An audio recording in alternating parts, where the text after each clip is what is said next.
ହଇରେ ଗାଣ୍ଡୁ, ତୁ ଗତକାଲି ହୋଲିଟାରେ କୁଆଡ଼େ ପଳେଇଥିଲୁ କିରେ? ଆରେ ଭାଇ, ମୁଁ ତ ମୋ ମାମୁଁ ଘରକୁ ପଳେଇଥିଲି ରେ, ଟିକେ କାମ ଥିଲା ଆଉ। ସତରେ କାମ ଥିଲା ନା ରଙ୍ଗ ନ ଖେଳିବା ପାଇଁ ତୁ ତ ମାମୁଁ ଘରକୁ ଚାଲି ଯାଇଥିଲୁ? ନାଇଁ ରେ କଟିଆ, ସତରେ ମୁଁ କାହିଁ ମିଛ କହିବି, କାମ ଥିଲା ଆଉ। ମୁଁ କ'ଣ ଗଲା ବର୍ଷ ରଙ୍ଗ ଖେଳିନି କି? ଖେଳିଥିଲି ନା ଆଉ। ତୋ ମାମୁଁ ଘରେ ଯେଉଁ ତୋର ସାଙ୍ଗ ଗୁଡ଼ିକ ଥିଲେ ସେମାନଙ୍କୁ ରଙ୍ଗ ଦେଇଛୁ ନା ନାଇଁ ରେ ଗାଣ୍ଡୁ? ନା ରେ କଟିଆ, ମୁଁ ମାମୁଁ ଘରୁ ତ ବାହାରିନି ଆଉ ରଙ୍ଗ ଦେବି କେତେବେଳେ? ତୁ ଆଉ ହବୁନି ଗାଣ୍ଡୁ ଆଉ। ହୋଲିଟାରେ ରଙ୍ଗ ନ ଖେଳି ତୁ ଘର ଭିତରେ ଥିଲୁ। ହାୟ ରେ ମୋ ବିଧାତା, ଇଏ କ'ଣ ମୁଁ ଶୁଣିଲି? ନାଇଁ ରେ କଟିଆ, ମୋର ଖେଳିବାକୁ ମନ ଥିଲା ଯେ, ହେଲେ ମୋ ମାମୁଁ ପା ମୋତେ ଛାଡ଼ିଲାନି। କହିଲା ରଙ୍ଗ ଖେଳେ ନା ରେ, ରଙ୍ଗ ଖେଳିଲେ କରୋନା ଭାଇରସ୍ ହେଉଛି। ଇଏ କରୋନା ପୁଣି କ'ଣ ଭାଇରସ୍ କିରେ? ଆରେ ଗେଣ୍ଡୁଆ, କରୋନା ଭାଇରସ୍ ସେଇଟା ତ ଚୀନରୁ ଆସିଛି। ସମସ୍ତେ କହୁଛନ୍ତି ହୋଲି ଖେଳିଲେ କୁଆଡ଼େ କରୋନା ରୋଗ ହେବ। ଆରେ ସେସବୁ ଭୁଲ କଥାରେ। କ'ଣ କହିଲୁ କଟିଆ? ସେସବୁ ଭୁଲ କଥା ତ ଠିକ୍ କଥା କେଉଁଟା? କହିଲୁ ଟିକେ। କଥାଟା ହେଉଛି ରଙ୍ଗ ଖେଳିଲେ ସେ ରୋଗ ବ୍ୟାପେନି। ଯଦି ତୋତେ ସର୍ଦ୍ଦି ହେଇଥିବ ଆଉ ସେଇ ସର୍ଦ୍ଦିକୁ ତୋ ହାତରେ ପହଞ୍ଚିଥିବୁ ଆଉ ହାତକୁ ନ ଧରି ଆଖି, ମୁହଁ, ନାକ ଯେଉଁଠି ବି ହାତ ମାରିବୁ ତେବେ ସେଇଠି ବ୍ୟାପିଯିବ। ତାପରେ କ'ଣ ହେବ କହିଲୁ କଟିଆ? ତା ଛଡ଼ା ହୋଲି ବର୍ଷରେ ଥରେ ଆସୁଛି, ଆମେ ରଙ୍ଗ ନ ଖେଳି ରହିପାରିବା? ଆରେ ପ୍ରତ୍ୟେକ ରୋଗର ମୁଖ୍ୟ କାରଣ ହେଉଛି ଖୁସିରେ ନ ରହିବା। ତେଣୁ ଆମେ ଯଦି ରଙ୍ଗ ଖେଳି ଯଦି ଖୁସିରେ ରହିପାରିବା ତେବେ ଆମକୁ ରୋଗ କ'ଣ କିଛି ବି ହେବନି, ହେଲା?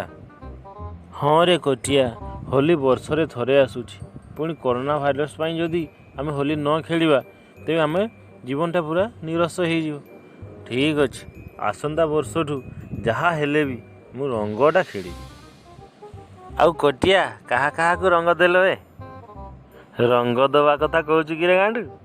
କହନା ଗାଁରେ ଯାହାକୁ ପାଇଲେ ଆମେ ତାହାକୁ ରଙ୍ଗ ଦେଲେ।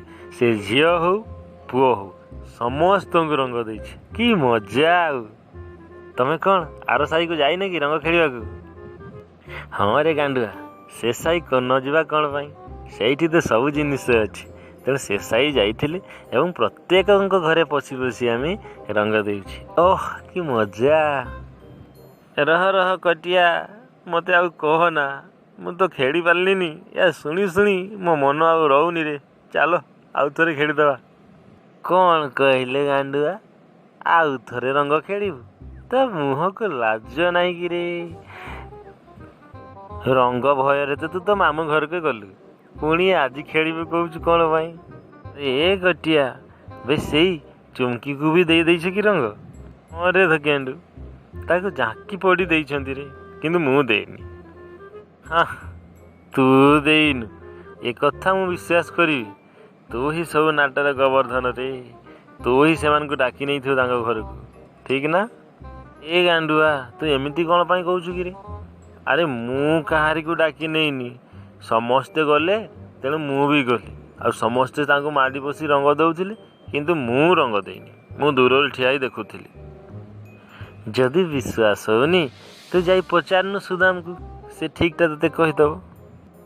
ଛାଡ଼ରେ ଭାଇ ସେସବୁ କଥା, ଶୁଣି ଏବେ ଆଉ କ'ଣ ହେବ? ମୁଁ ତ ନଥିଲି ଆଉ। ହଉ ଗାଣ୍ଡୁ, ମୁଁ ଯାଉଛି, ପରେ କଥା ହେବା ଆଉ। ହଉ କଟିଆ, ତୁ ଯାରେ ଭାଇ ଯା। ମୁଁ ଟିକେ ଯାଏ ଆର ସାହି ଟିକେ ପଚାରିକି ଆସେ କିଏ ମାଡ଼ିକି ବସିଥିଲେ ତା ଉପରେ। କମ୍ କଷ୍ଟ ତମେ ଦେଇଥିବ ନା ରେ ତାକୁ। ବେକାର ଲାଗୁଛି ମୋ। ହଉ ଯା ତୁ ଯା।